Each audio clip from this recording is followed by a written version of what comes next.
Hey guys, welcome back to the channel. My name is Jackson. My name's Kobe. And today we will be breaking down yet another fight card. One more until we get back into the pay-per-views for the UFC. Well, the last pay-per-view of the year, that is. Final. But yeah, very exciting stuff. We've got Yadong taking on Chris Gutierrez.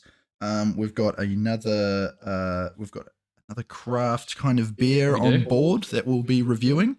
Correct. And Anthony Smith is defending his family yet again. That's right. Anthony Smith. Someone else attacked his family.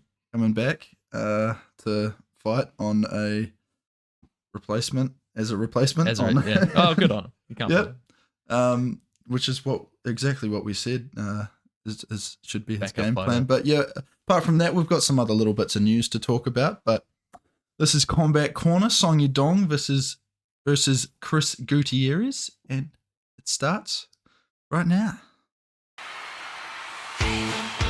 Ladies and gentlemen, welcome to the Combat Corner.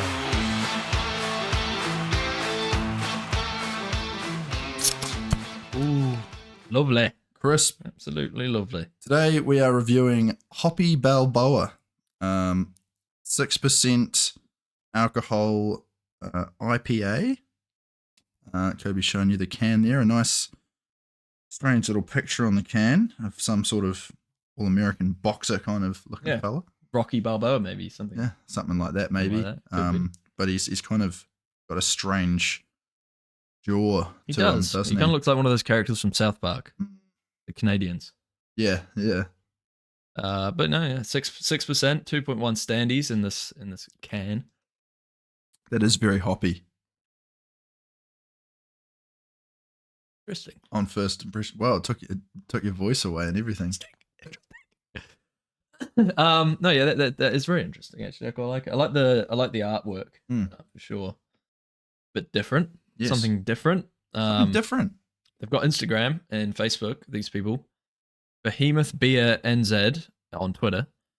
Well, formerly known as Twitter, it's now X, and Behemoth Brewing Company on Instagram and Facebook. So go check them out. If social media is your thing, then you suck, basically. And this is just one of the beers they do as well. They had quite a large selection that we ran into. We kind of didn't really know what one to go for. But then having a, combat fighter on the can, we're like, well, it's kind of our thing. It kind of is, isn't it? It's kind of what we talk about here. Yeah, So, there's an elephant in the room right now, I think, that we haven't addressed as of right yet. What's you know what it is? Well, you're now Chuck Liddell. For the people that are listening, get yourself on put Spotify. Yourself front and center so people can review. We've got Chuck Liddell in the picture. I just it's a bit of fun, isn't it? Something different. A little bit of fun. I've been wearing a hat for the last probably, I'd say 5 episodes. Yeah. Due to the fact that I don't have the greatest hairline. And my hair has been growing a little bit so that I could. Do you want to show them your hairline? So that I could do this mohawk. No, not really. Okay. They can see it. They get the gist. I'm sure they've seen. Anyway, it's not that important. It isn't. What is important? Wait. I want people to leave a comment of what you think of Chuck Liddell's new haircut. Leave a comment down below and like this video. Just leave a comment about what you think about. Yep. Thanks, Kobe, for just popping that in there. I just want to gather thoughts. Yeah. For the people on Spotify, I think we will start talking about fighting now rather than visual aspects of this this kind of setup. Yes. Well, I have been uploading the video to Spotify. Actually. Oh, you have? Yeah, I have. So if you're on Spotify and you want to check out the haircut, there you go. Just click on the little thing down below. There you go. It shows how in the loop I am. Yeah, it really does, doesn't it? Yeah, let's jump into the fight card. How you feel? You were saying just before that this you feel is a bit of a sleeper card. I do. There's some really interesting fights on there. Some real cool people. Some real good fighters. The likes of Song Yadong, Chris Gutierrez, people up and comers in their divisions respectively. Anthony Smith. We all like seeing him getting beat up. No, we don't. But aren't we? Khalil Roundtree's always fun. Yeah. It's always nice to see Khalil Roundtree beat up his opponents. It is. Hopefully that happens. Well, we'll get into that later, but I think we all know what's going to happen there. Tim Elliott's always fun. He's a dog. Yeah, he is. Dog. Park Jun-young. Park Jun-young is good, I think. Is he? He is, yeah, middleweight. I've seen him very highly. I've seen him fight before. I think I have too. Did he fight Alberg last? I think. Oh. I think he fought Carlos Alberg. Well, Carlos Alberg is a light heavyweight, so that would be tricky. Unless he's come down from light heavyweight. He's doing well. He's doing well. Wow. But we've So he didn't fight Carlos Alberg, just to confirm. We could have, maybe. You never know. Might have been unsanctioned. Yeah, cash me outside. Kashmir. Yeah. Kashmir outside. Kashmir. Kashmir outside. Kashmir. Carlos Alberg's from Kashmir. Oh yeah. Yeah. Wow. No, he's not. He is. Just confirming that Carlos Alberg is also not from Kashmir. Well, I don't think he is. He could be. And he didn't fight Park Sun-young. No, he didn't. Jun-young. He definitely didn't. But again, he might have. What are we talking about? Let's get into Song Yadong versus Chris Gutierrez. So yeah, final fight of the night is Song Yadong, crazy man, against Chris Gutierrez. Song Yadong, sitting at 26 years old. He's made a hell of a name for himself in the short time that he's been in this division. He has. He's very impressive. I hate doing this because it's just so repetitive, but another bantamweight that is just another bantamweight that's up there that could, after a couple wins, push that is himself a really complete fighter. He's really young. He's looked like he's a great prospect for the future. He is. His last win came against Ricky Simone, which is it's not an easy task for anyone. And he got the TKO in round 5. That was a bit of a war, if I remember correctly. That was a crazy fight. Before that, in 2022, obviously he fought Sandhagen, and the cut stopped that fight. That was a good fight, though. It was pretty close. He damaged Corey with a few big shots. You say a cut stopped that fight? Yeah. Corey cut him up with elbows, and then basically doctor things. Yeah. But super fucking talented guy. He's fought only really top guys, like top 10 guys. Marlon Moraes, obviously, didn't catch him at his best, but the finish was awesome. That uppercut. You remember? Have you seen that? I think I have. Yeah. That was crazy. And then, obviously, a bit of an up and down fighter, but he's only 26. Yeah, that's right. Another one of these guys who, it's nice to see a young guy with an already extensive record, because it shows that they're not afraid to go in there and lose, which is a really important thing. Like, that's what I hate seeing in MMA nowadays, is that you get to the top of your division and you just get so scared and you start like nitpicking fights, you know what I mean? Over little details of someone's game that you think you can expose, and then you go in there and you beat them but just go in there and fight someone. Yeah. Like, whether you can win or lose, it should be a test. You want to know if you're better than that guy. That's right. Yeah. And if you're fighting the best guys and you lose, then you're not quite there yet. But if you're fighting cans and you're winning every time, it's like, well, how good actually am I? You know? Yeah.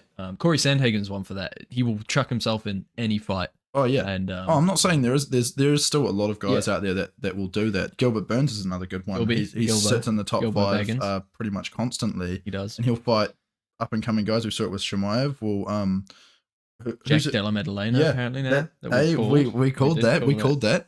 And again, it's a perfect example. It's a guy that he doesn't need to fight. He doesn't need to prove anything to anyone in terms of beating Jack Della Maddalena, but he's going to do it anyway because he wants to fight. Yeah. But there is a number of guys that will kind of, I don't know if it's the UFC that are more doing it or if it's these guys' managers or whatever, but either way, they're just too hung up on having a 0 in their record or keeping that loss number low. But it's definitely not as bad as boxing. No, but it's not. It still can be pretty bad with certain fighters for sure. I think the bantamweight division's pretty good for it. Yeah. You have you guys like Song Yadong, Chris Gutierrez, your Corey Sandhagens, your Piotr Jans, your Rabs, who will literally just fight anyone, and it's great. We get to see contender after contender against top. Any of those guys still undefeated? I mean, Umar is. No. Oh, is he not? No, yeah. I think Umar is. Sean, Has Merab been beaten? I think he has, yeah. I believe Merab's been beaten at least once. Did you say Sean's undefeated? Yeah, Sean's undefeated. Merab's been beaten off once at least by Aljamain Sterling.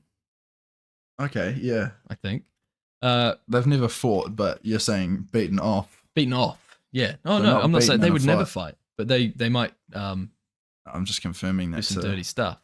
By the way, you're kind of move over this way a little bit. You're a little bit. All right, mate. Can't see your beautiful haircut when. Oh no, he's lost 4 times. He lost. Wow. Oh yeah, that fight was insane.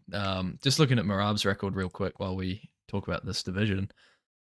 So actually, he had a rocky start to his career. Lost his first, won his second. Ricky Bandejas, he was pretty good for a while. He was in Bellator. He beat James Gallagher, that Conor McGregor clone. Remember that guy? Yep. So he's pretty good. But then went on a bit of a run, got into the UFC and lost his first 2. Damn. This So one he was crazy. Could have This fight very was nearly crazy. been out of there Yeah, right off the bat. if he didn't manage to win this one, then for sure. But it just shows he's beatable because people think he's unbeatable, and obviously he's improved, but he is beatable. This fight Well, was that's the thing. mental. Have you seen that Ricky Simone fight? No, I don't think I have. I'll have to check that out. You'll but- have to watch that. It was ridiculous. It was the last second of the fight. Basically, he was in a submission. Yeah. I think it was a rear naked choke or a guillotine, and he just didn't tap. But he went out, but the fight ended. Yeah. Like he didn't tap or go out. Oh, Didn't I get see. stopped. And then you kind of the fight ends and they pull each other off each other, and then They pull each other off. they get off each other, and then they literally Merab's just like what the fuck? He's obviously, you have to watch it. It's insane. Yeah, I'll have to have a look. But what you said just a second ago is it shows that he's beatable. Yeah. I think there's more of an argument for a guy sometimes with a completely polished record, with 0 losses, to say that they're even more beatable. Because like we now see, Merab looks unstoppable. He learned from his losses. Yeah, there's obviously a lot of learning that's taken place, and not wanting to go back to that place of losing Again, yeah. No, well, and 2 in a row. That kind of be nice. that really wouldn't be nice, I'm sure. No, That would be pretty horrible. But he's went on an insane streak since then, Like you say, constant improvement. Every single fight he looks better. His hands look better. His cardio is through the roof. It's ridiculous. yeah, But back to Song Yadong versus Chris Gutierrez. A bit of a banger here as the main event. I really think that this is going to be a fucking firefight. yeah. I think this is going to blow up. No, I agree with you. Song Yadong has gone in there time and time again and just had really fun to watch fights. Yeah. He's Heavy not hand. afraid of throwing himself into the fire, which I guess really shows in the fact that he's got, what is it, a 20 20-7. 7 at 26. 26, yeah. So 20 wins, 7 losses, 1 no contest at 26 years of age. He's got a good team behind him as well. He trains with Uriah Faber and Alpha Male. So a lot of good bantamweights who A train lot at of that gym. experience. Yeah, a lot of as well. experience. At 26, he's an old 26. He's wise. Definitely. Well, I don't know. Maybe he's not. But Chris Gutierrez, what do you think about this? Chris guy? Gutierrez, he's a bit of a relative up and comer for his age. He's been on a hot streak. Let's have a wee look So at he's his a bit record older. too. He is. He's 32, but he has. And he's a little bit he's lower been in the winning. rankings, isn't he? He is. But he had that crazy flying knee. What was the knee against Frankie Edgar? This fight shouldn't have happened. Edgar was too old. That was his last fight, wasn't it? Yeah, God, I remember He that. got annihilated. Yeah. He just went on a terrible streak of He getting did. absolutely clobbered. Yeah, badly over and over again. But Gutierrez obviously, his last fight was against Jackson. Wow. I can't even see that from here. You're closer to the screen. I'll use that as an excuse. I'll let get a hilly. A guy with one name. He's just got one name. Where's this guy from? The Mongolian Knight. All right, I'm going to give this a go. I'm going to give this a go. A Latin galley. Yeah, I think that was Gailey. Galley? No, Latin galley. galley? That's galley. Surely galley. Oh, Latin galley. Looks very intense. Yeah, he does. Where's he from? What's that? He must be from Mongolia, I guess. Born in XR League. China. I'm pretty terrible with. He's Chinese. Town. He was born in a town in China. In China. One of those Chinese towns. One of those towns that are one in of China. them. Hey. It's a town in China. It's China. Chris Gutierrez beat him. Chris, his last fight obviously beat him. So this is a big step up in competition for Chris. Yeah. Who in the press conference did actually mention that he was petrified. What? Really? Yeah. I didn't say that. He was saying it, he didn't say it like I'm piss scared, like I don't want to do this. He was like, it's good. Like I'm scared. That's and nice. I want it. It motivates me. This guy is a tough challenge, tough to beat off. Well, he's not wrong. Because I agree with you. It's a very big step up in competition.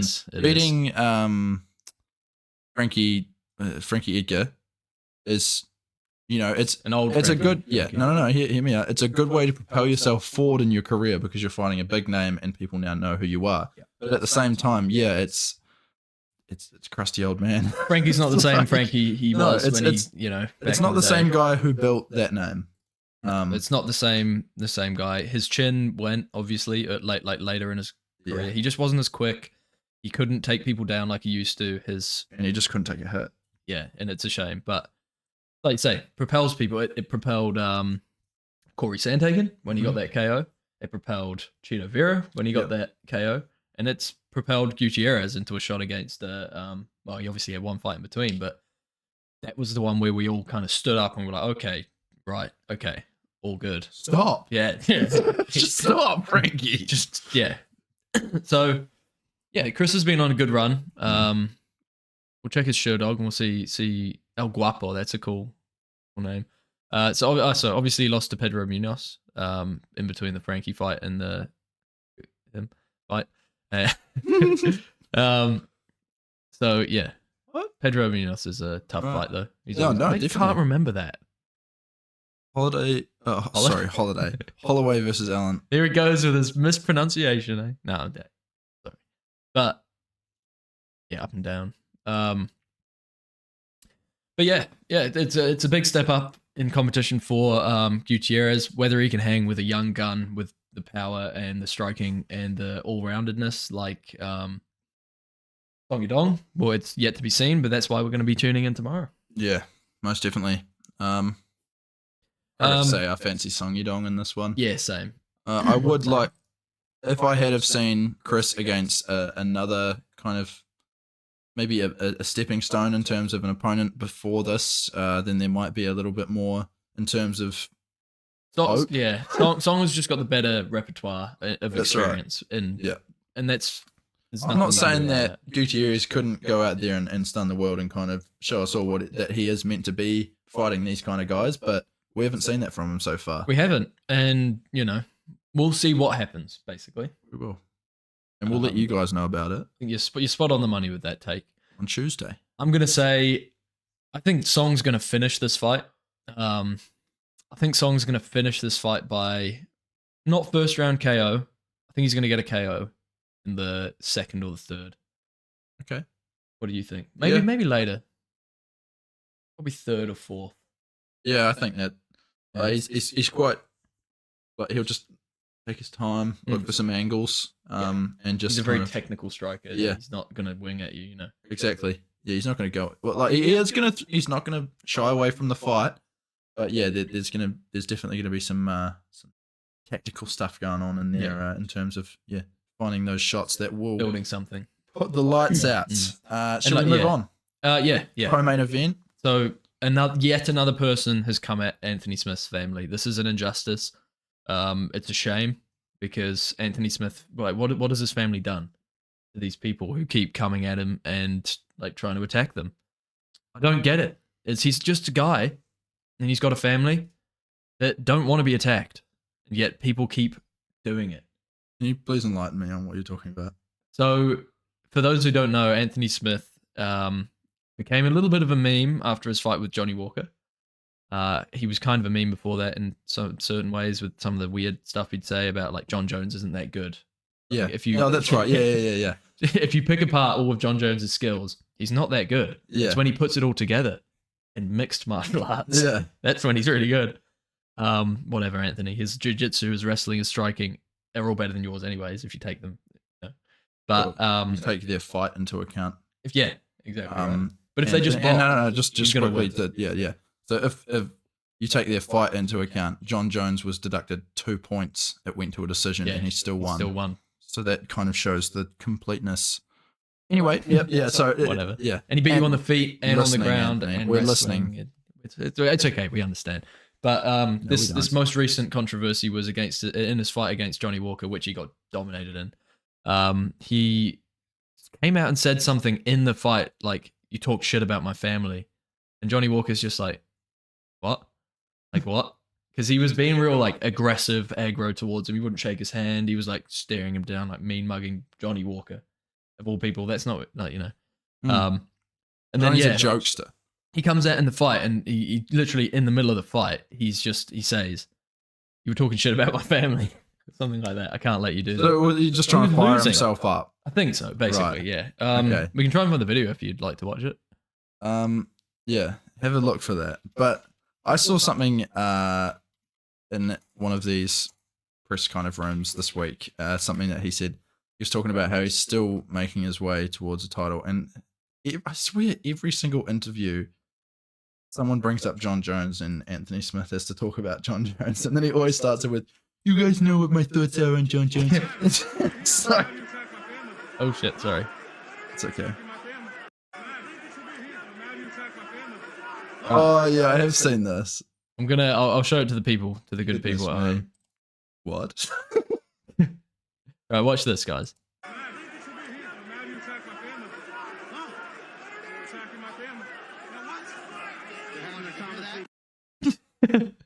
You're attacking my family. So how did that fight finish? Did that go to decision? It did go to decision, but Johnny could have finished him. It was a bit disappointing that Johnny didn't finish him because he could have. I think the Johnny that we see now would probably have finished him. Oh, this was only a couple fights ago. Okay. Well, yeah. I think that was Anthony Smith's last fight. But yeah, Johnny kind of went from extreme. Oh yeah, I beat Ryan Spann. No way, that's insane. I did not think that would happen. I didn't watch that. I did. I watched that. That was interesting. I'm pretty sure it was very close from memory. Right. Or something. There was some aspect to it that I was a bit hung up on. But yeah, before that one against Ryan Spann, he lost to Johnny Walker. Okay. And that was, this year. I mean, yeah, he got dominated by Walker. It was a walkover. Walker could have definitely finished him. But, saying that, in this fight, if Anthony Smith can implement some wrestling, some clinch work, really bring it to Khalil Roundtree, avoid the Muay Thai heavy strikes of Roundtree, because that's where he's the most dangerous, obviously. And push him against the fence and take him down a couple times, I think Anthony could potentially do it. Yeah, I like what you're saying there. I think you're right.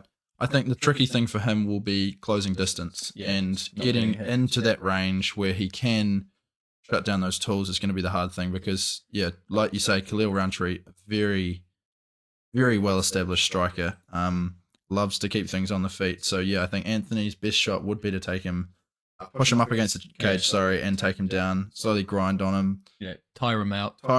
And Khalil's one of those fast twitch guys. He's not like a long-lasting guy. He wants to finish you in the first, second round. But Anthony can go all 5 rounds. He's not going to struggle for cardio. Good thing it's 3. So, yeah, I think if Anthony Smith is to win this, I think it would be by decision. Yeah, and grinding him out. But if Khalil wins, it's a knockout. If Smith wins, yeah. Look, I quite like Anthony Smith because I feel kind of sorry for him. You keep doing this, right? You keep doing this. You did this with Ian Garry, and now you're doing it with Anthony Smith. You in one episode you're like bagging them, and I'll bag him. Yeah. But then the next one you go, I'll teabag him. I feel so bad for this guy. It's like, well, it's how do you really feel? Because I'm sitting over here bagging people 24/7, no, you're and not. Pussyfooting around. You're like, oh, we don't want to say that about Luke Rockhold. What about you called Luke Rockhold pretty? You did. Did I? You called him pretty. And you called him dumb. And I called him dumb. Yeah, and you were like, oh, I'm sorry, Luke. No, I still think really he's like pretty, you, though. pretty Luke. Kiss He is me, Luke. pretty. He's a pretty boy. He wants to kiss Luke. Rockhold. No, so this is my stance on it, right? I'm looking at it from multiple angles. Anthony Smith, he's a good guy, he's a family guy, but he's got a bit of CTE. He's a bit deluded. And I feel bad for him because he's a nice guy. Like, he is actually a cool guy. Like, he's a nice guy, but he's just got delusion riddled in his brain. Yeah. Right up here, he's got delusion. Yeah. And delusion is hard to get rid of. Jon Jones, we thought, maybe? I don't know. Tricky, man. It's tricky. I find it's hard to judge these people based on what you see in the press because, yeah, he acts like this nice guy and stuff like that, but then he goes and does these weird things and he says these weird things about people. It's like he's trying to be a dickhead. Like, yeah, I don't get it. I think there's like some part of it is there's someone that he's trying to put out to the media and like the world that sees him without knowing him. Do you know what I mean? That isn't him at all. And so that every now and then when he says one of these things like Jon Jones isn't that good, or when he says like it actually shows kind of I don't know. It's tricky. I know what you're trying to mean. But I don't see him beating Khalil Roundtree. No, neither do I. Yeah. I mean, he managed to beat Ryan Spann by decision. Yeah, which is decent. Yeah. If he can make it through the first round and not get clipped. And you've got to think Khalil Roundtree used to be a middleweight and he's now a heavyweight. So that's something. I don't think he's doing it heavyweight for too long. I could be embarrassing myself here. Light heavyweight, sorry. Back in 2022. Yeah, Justin Jacoby. No, he's a light heavyweight. Carl Robinson. Okay, maybe he's always been a light heavyweight. I swear he used to be a middleweight, man. He's been around for a while, so... Okay, it's not looking good. It looks like he was always a light heavy. For some reason, I think things sometimes. Yeah, that must hurt. It does. I try not to. I drown out the thoughts. I have different methods of doing that. Children. I have different methods of doing that too. But yeah. What other fights have we got on this card? I mean, those two I'm going to say are definitely the main ones that most people will. They are the top two fights. Yeah, thanks. You know what I'm saying? They're the ones that people will recognize. There's not many other big names on this card. Like we say, there's Tim Elliott, who has had a good showing of his last few fights, and violent guy. Yeah, very violent guy, a very interesting guy to watch. Someone that you see on a card like this, and you know you've kind of got to watch that fight regardless. It's going to be a war. Yeah. So, he's not someone easy to put away. That's right. But the rest of these names, I'm sorry. Oh, we've got Nasrat's good. Nasrat's and Jamie Malaki's a dog, so that'll be a good fight no matter what. For some reason I thought they'd already fought, but I could be wrong. So yeah, that was at Sydney. So they both fought on that Sydney card. Who was Jamie's last fight? John McDessie. Right, yeah. John McDessie and Nasrat kind of look kind of similar. So they're both young guys. Yeah, both young guys. Under 30. It's another Kelvin Gastelum. Another Kelvin Gastelum, yeah. Yeah, that's right. We just need a heavyweight Kelvin Gastelum, and then we've got like God, all four of them. The full set. We've got Cejudo is the small one. The full set. He's the medium one. Kelvin Gastelums. Kelvin's the big to medium one, and then we just need a heavyweight Kelvin. Got to catch them all. That'll be a good fight though. That's a potential fight of the night, potential war. I see Nasrat winning by decision, outstriking him, being more technical. And I don't know what you think about this one. To be honest, I know Nasrat's name more than I know this Jamie Malaki guy. I think I have heard some hype around Malaki. Is he Australian? Yeah, he's Malaki? like Aussie. Yeah. I've seen him fight twice live. Really? Yeah, he was at Melbourne and Sydney. Damn. Oh, so he's been around for a bit. Yeah. Fought Brad Riddell on the Melbourne card. That was a war. That was a sick fight. Yeah, it's a tricky one. They're both guys that have had a few losses, but they've had more wins. Malaki slightly more experienced, but yeah, Nasrat making the bigger waves at the moment. I'm gonna have to say it's Has Parat. I believe it's gonna be the pick going down on my verdict card. Yeah, I'm gonna say Possibly. decision personally. I'm gonna have a look. I'm gonna have a look into this Jamie Malaki guy. I'm gonna watch a couple He's good, things. man. He's good. Let's have a wee. Because that is the fight that I think I'm gonna have a close eye on. Yeah, honestly, this is This is a banger waiting to happen. This is like a Kinder egg. And just so you guys know, we did call this last week as well. We called the banger fight. Rob Font versus Figgy. That was the best fight in my opinion on the main card in terms of action. I'd say so too. Yeah. The other two were just stopped too quickly in terms of good stoppage. Well, not good stoppages, but they were both early stoppages. They were both relatively easy. But it was a dominant showing from the person who won. But yeah, Rob Font and Figgy stood up to what we said. So keep an eye on this fight. Jamie Malarkey versus Nasrat Azparat. I think that's enough on this fight night. Well, we'll just have a quick review. We've got Park Jung-young, who's been looking good. Andre Muniz is a guy who's always hanging around the just below contendership. He obviously lost to Paul Craig in his previous fight, and he's obviously also lost to Paul Allen. Brendan Allen, sorry. Uriah Hall, he beat, which is quite impressive. That is impressive. Yeah, it's pretty impressive, eh? Eric Anders, he's always a tough fight, and he's done well. So, he beat, yeah, he's looking, I think, yeah. Oh, this is a tough one to pick. I do remember this guy, and he's been doing well. Like, I know he's been impressive, because I remember the bald Asian big you're guy. Talking about, yeah. Yeah. He's on a streak and a half. So he won 2 in 2022. And he's already won 2 in 2023. Okay. This is going to be a good fight, for sure. 100%. They're both on real good winning streaks. Well, no, sorry.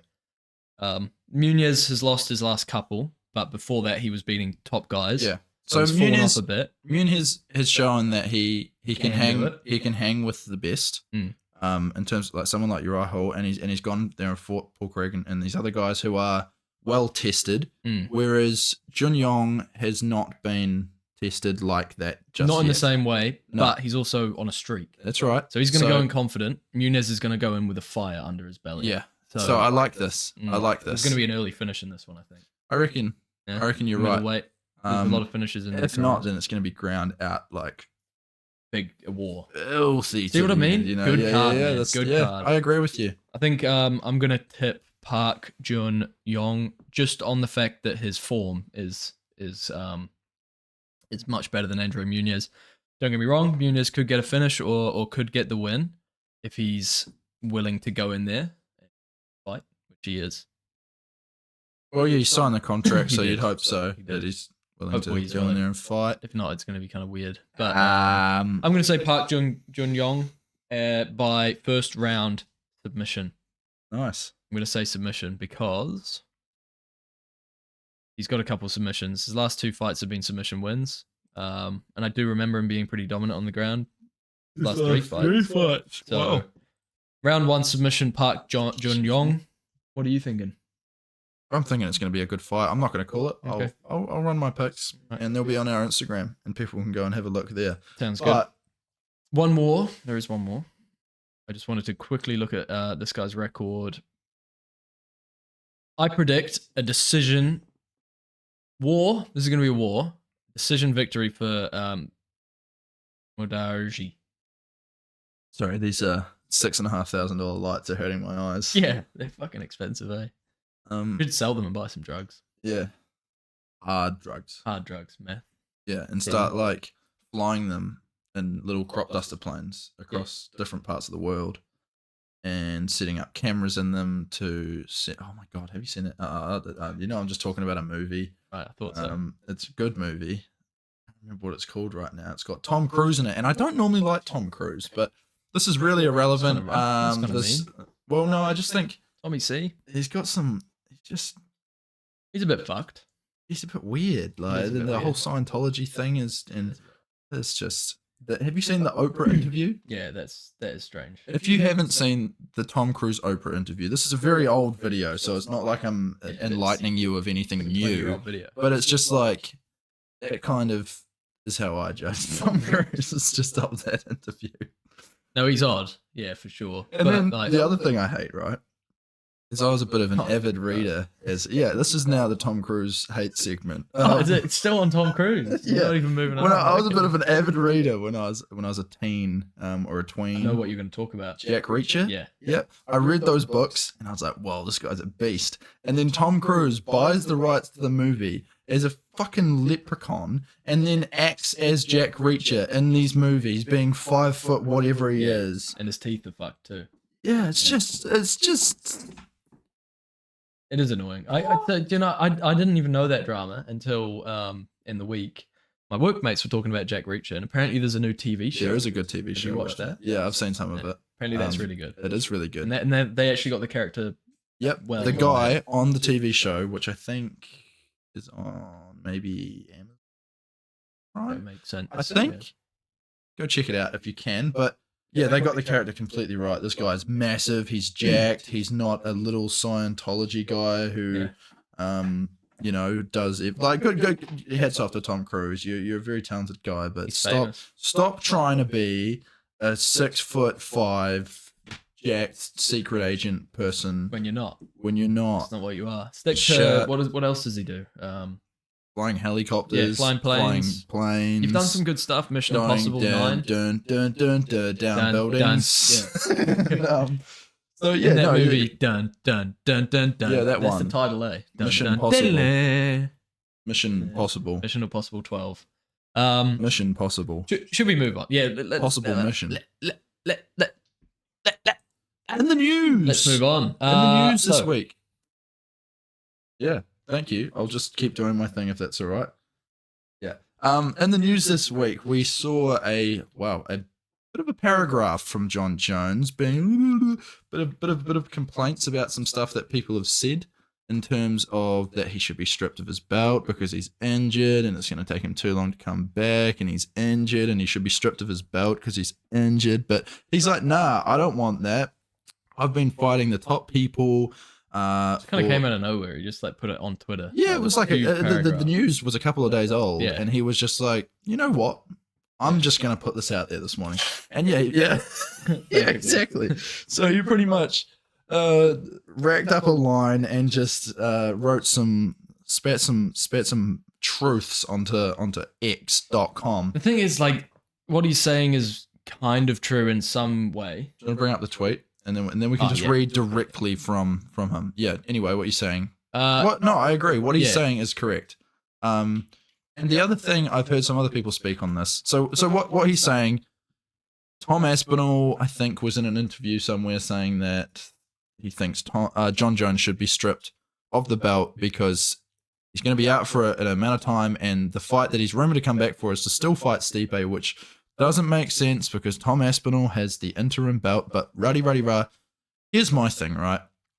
And someone else has said it already, and they're completely correct. We're just going to miss another super fight. This is just, this is the greatest fighter of all time that we have seen in the octagon against the greatest heavyweight of all time. Jon Jones traditionally wasn't a heavyweight. He made the name for himself at light heavyweight, has since recently moved up to heavyweight, and now there's an opportunity that we can see the greatest of all time versus the greatest heavyweight of all time. And then John, it's a shame it didn't just happen. It should have just happened, and then we could have moved on from that, and we'd be all good. But because Jon Jones got injured, he tore his pectoral muscle away from the bone. It just makes it even worse because now Stipe is going to be 8 months older. There's this whole fucking, oh, he's old, man. He's 42. And he didn't look, he was limping going into the arena, which was interesting. Yeah, it's a money grab, in my opinion. It is, right? God, is it anything else? Because Stipe is old, and that what they want is for Jon Jones to walk off into the hills, retire undefeated, so that they can say he was the best heavyweight of all time. And they have a bargaining chip over fucking Francis Ngannou. They can say, oh, Ngannou was nothing, basically.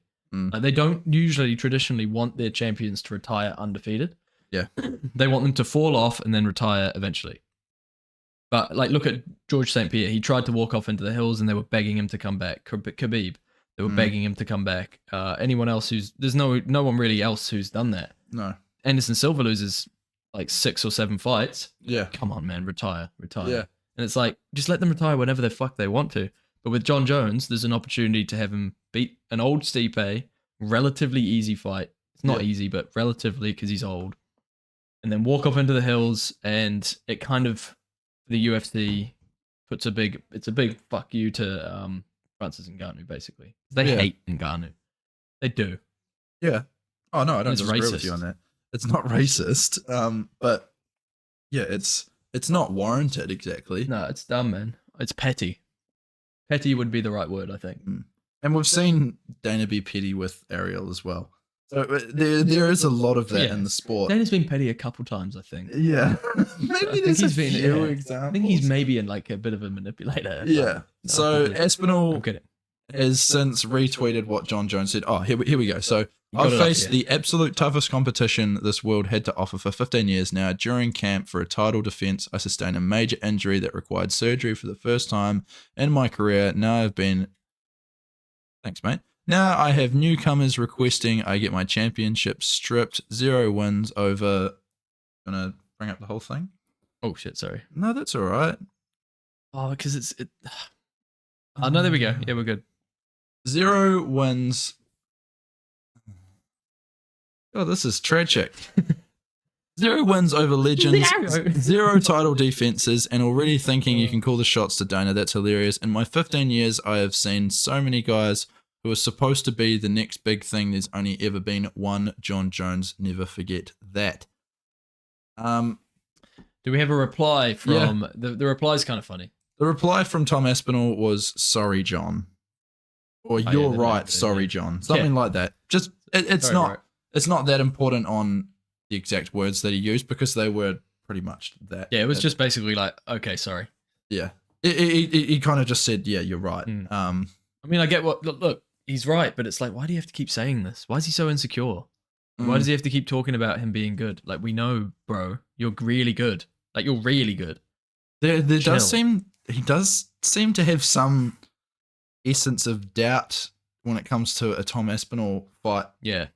You know what I mean? Like, it's almost like he knows it's not going to happen. Like, I don't want to see Jon Jones retire after this fight just because... I want to see him... Yeah, I want to see him keep fighting because he's been dormant for so long. Like, just a little bit longer, right? Yeah, he's been nowhere for so long. All of a sudden, we see him fight Cyril Gane. Now he's injured. It's just really unfortunate. But if he comes back, he beats Stipe and he beats Aspinall, then there's no question. No question. Even beating Stipe pretty much means there's no question. By the time he beats Aspinall, if that happens, right? By the time he beats Aspinall, there'll be another guy. Yeah. And then by the time he beats him, there'll be another guy. So I can see the argument for why he would want to retire. But Aspinall's the guy, you know? Yeah, he is the guy. He's the interim champ. And he looks like the modern heavyweight, this new age of heavyweight. And if Jon can knock him off and just, finish him, did that sound weird? A little bit. Then, yeah, it pretty much means, look, I've proved myself. I am the best. I'm the best at heavyweight. I'm the best at light heavyweight, the two most dangerous divisions in the sport. There's best women's fighter of all time. Best women's fighter of all time. He's beaten up a couple of those. And, walk off into the hills.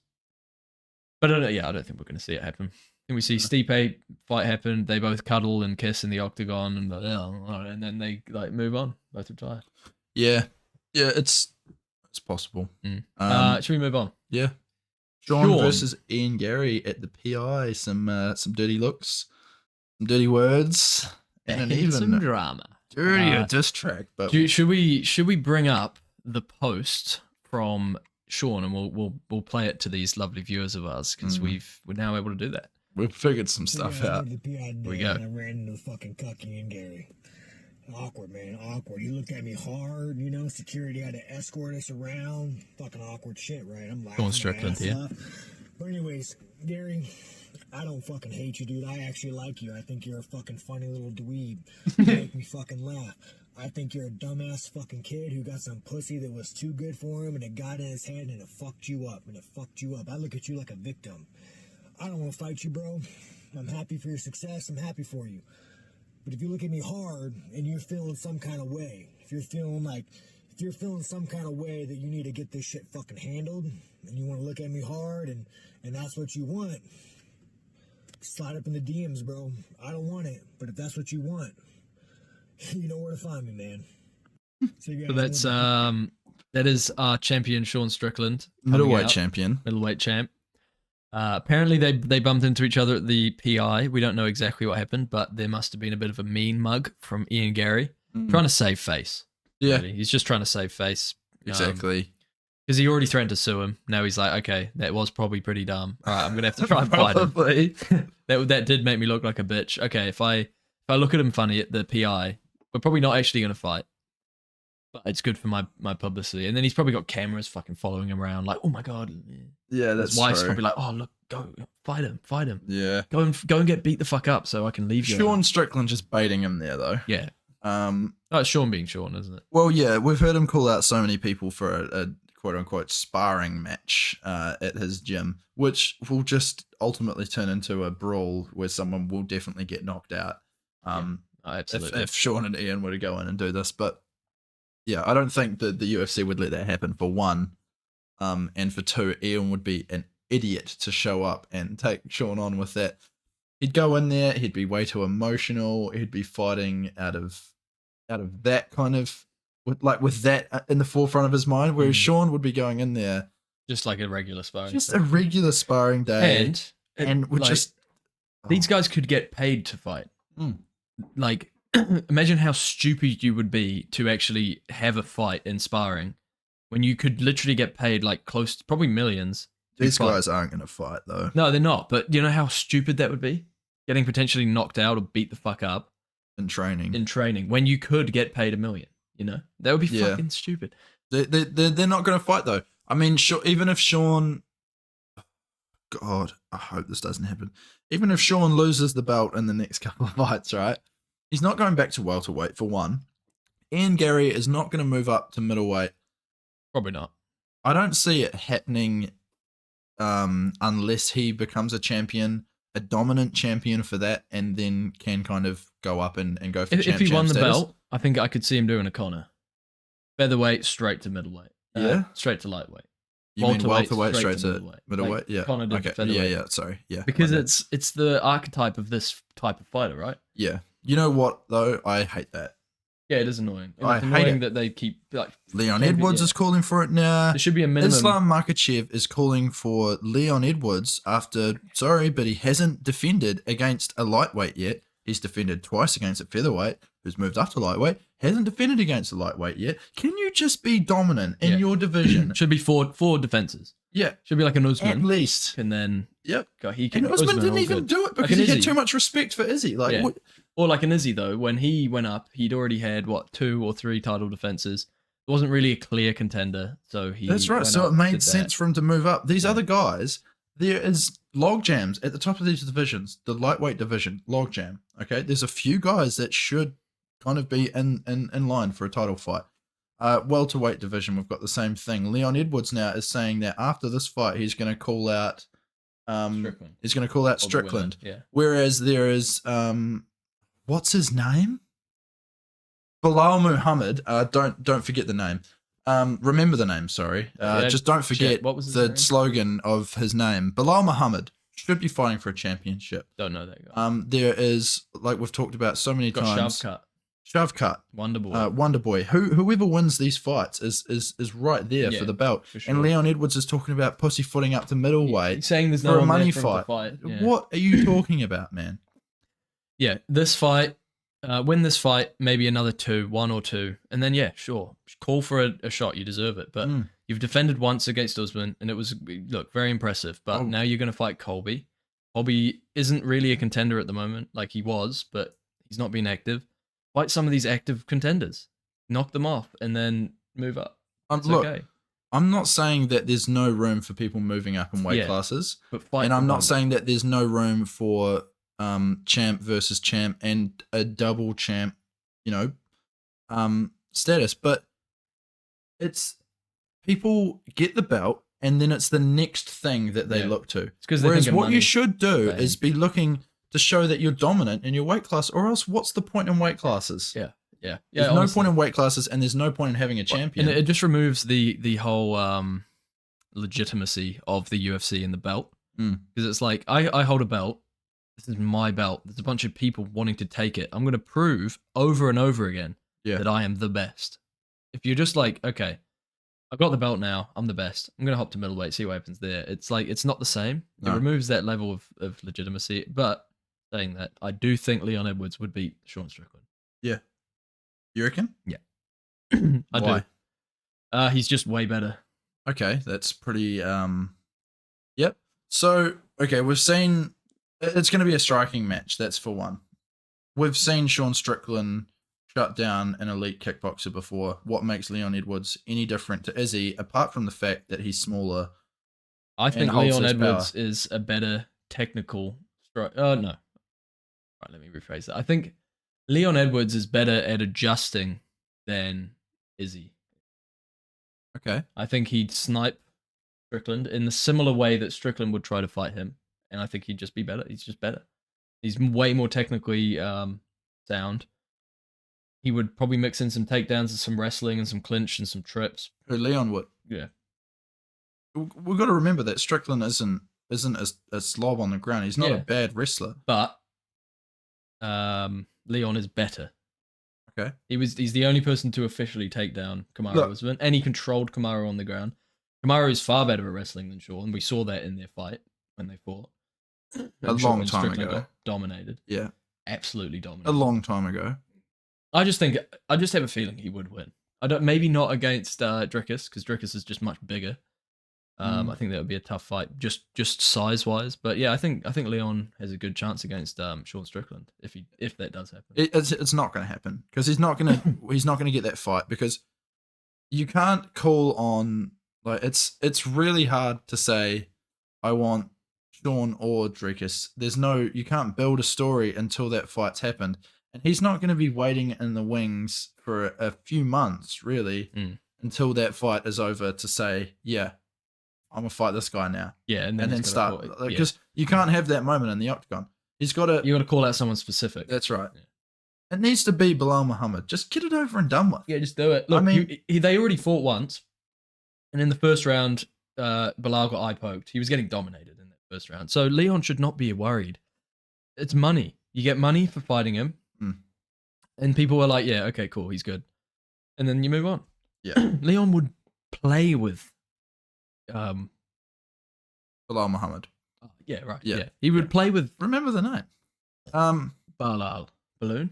Balal. But anyway, we kind of went a bit off topic there. There's one more thing I wanted to bring. We both wanted to bring up before we close this one out. Someone made a diss track on Ian Garry's wife, / Ian Garry, and Sean Strickland actually added it to his page. You may somebody say Ian before, because I don't want to see him. It's Froggy Fresh with a 40-year-old gold digging European. I'll play a little bit for you guys to listen to, because this is fucking lyrical great. Genius. Listen to this stuff. Y'all watch out now. There's a cougar down there. She done got herself a calf. Ain't that a damn shame? Somebody save Ian, cause I don't want to see him with the 40-year-old gold digging European. So good. From the king, love this guy. Even fucking clean seems mean, while the ring it's obscene, it's a scheme. Where's the eggs? This all right. is staged. Okay. This is a mistake. This is fake, right as Ian Gaze. If people want to check out the whole thing, though, they can go and have a look at it for themselves. But Tyler Cassidy, formerly known as what do you know? Froggy Fresh. Froggy Fresh. Froggy Fresh is the name. He used to do raps on YouTube, and they were just like jokey, funny kind of raps. But now he actually was gonna have a boxing fight on one of those cards, like the Misfitsy. Oh, okay. iDubbbz one. Yep. But he went and trained with Sam Hyde, and iDubbbz obviously doesn't like Sam Hyde. Right. So he kicked him off, basically. It was a big drama. But no, yeah. So now he's getting into the MMA community, and Sean added him to the page. So that's pretty cool. Honestly, check this diss track out. Go to Sean Strickland's page. It's the first post on his Instagram currently. Tyler Cassidy. Or Tyler Cassidy, yeah. Who was the guy who created it? But check it out. Very funny. We're all gonna shit on Ian Garry for the rest of our lives. I think until he doesn't pass his phone over to his wife to explain things for him, I think that's gonna happen. It's gonna keep happening. I'm sorry. Until he leaves his wife, Ian. I think. Until he leaves his wife. All your own shots, man. Yeah. Grow up here. Like, it's You're a good guy. You are. seem like a cool dude. Seem like a real cool guy. But who are we to fuck? Until this came out and the way that he's dealt with this whole thing has happened, I thought, I thought highly of Ian Garry. It was until that fucking Neil Magny fight for me, and I didn't like the mugshot on the t-shirt. I didn't even know about any of that stuff. Like, I watched those fights, but I wasn't following him close enough at that time to know that this stuff was even going on. So to hear about it all now, it seems just more like it was pretty shit. It seems more cancel culture-y now what's going on to Ian Garry than like but he deserves every ounce of it. Like, people know that if you go and push buttons and you try and get a response out of the media or like the world, like you try and get a shock response, which I think is what he and her tried to do here, rather than like, I don't think their ultimate goal was to play the victim. No, yeah. If you go out looking for that, expect to he should just play the heel. That is, he should just turn into the villain. Yeah. Talk a bunch of shit, make everyone hate him. He's going to be popular anyways. Do you know what? Right? He's not Conor McGregor. People aren't going to love him like they loved Conor McGregor. It's just never going to happen. And there's a way you could turn this around, right? Everyone loves MILFs. Okay? Everyone loves MILFs. I don't care where you're listening from. I don't care what gender you are. I don't care if if we're talking about big titty MILFs or we're talking about big booty MILFs. We're just talking about MILFs in general. Everyone loves them. Ian, that's the card you need to play. You just need to be like, what? Everybody loves a MILF. Everybody loves MILFs. Everybody loves a MILF. Could you imagine, like, if he just came out in the press conference and was like, are you guys arguing with me for getting married to a MILF? Like, that's my stance. He needs to do something. That press conference is going to be, it's going to be this Friday. This Friday coming. Keep an eye out. That's probably going to be a big part of our next week. Yeah, for sure. Holy crap! Somebody save Ian. Somebody save Ian, because I don't want to see him with a 40-year-old gold digging European. I think that's. I think that's it. That's us for today. We have a beer. Yeah, we have this Hoppy Balboa by Behemoth Brewing Company. What have you thought about this? Well, I like this. Yeah, quite like it. I don't think it goes top, but let me have a look. Trying to remember. Oh, it's a tough one.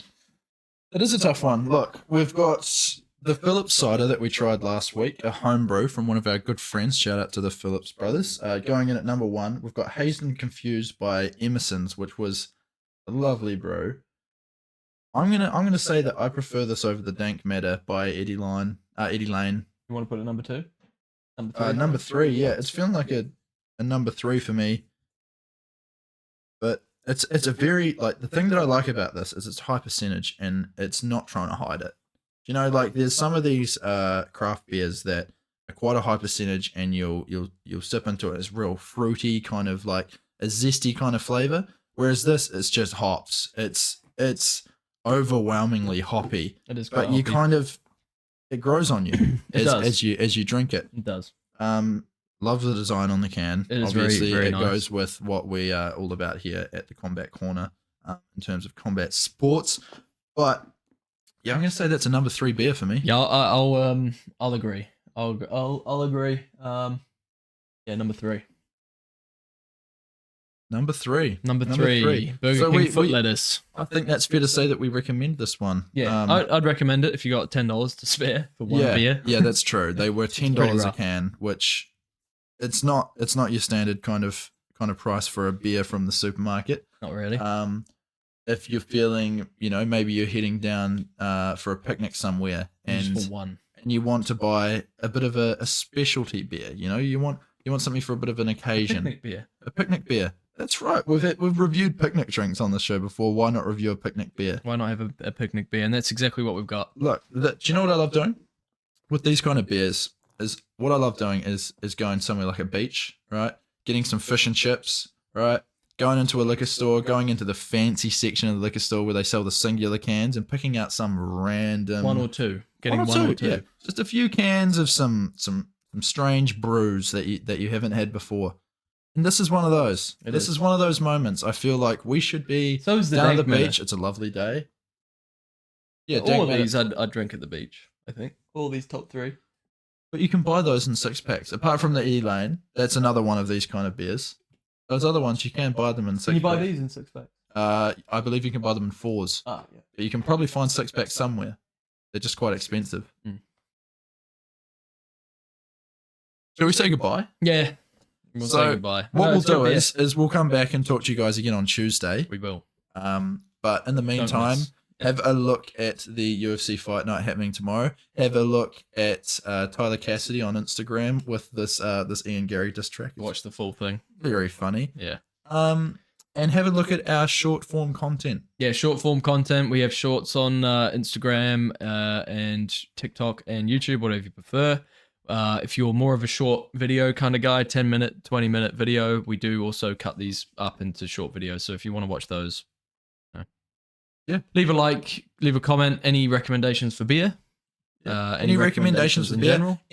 Yeah, that's right. Any recommendations in general, they go a long way. We love hearing back from people on ideas and little things that we could be doing better. But otherwise, we'll keep an eye out for your comments, and we'll see you on Tuesday. See you later. Peace. Yeah.